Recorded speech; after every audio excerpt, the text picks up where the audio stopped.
माझे नाव प्रज्ञा मनोज निमजत. माझ्या वर्ग पहिला मी तुम्हाला फॅक्ट सांगणार. फॅक्टचे नाव वनस्पती आणि प्राणी एकमेकांना मदत करतात.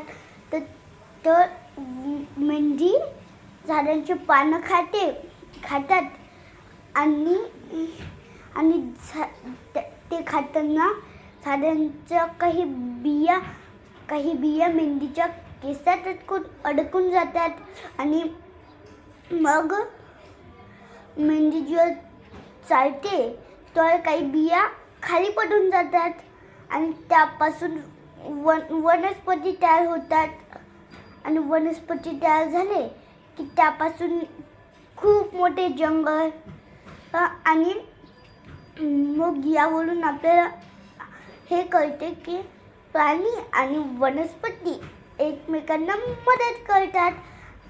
तर हा झाला एक फॅक्ट.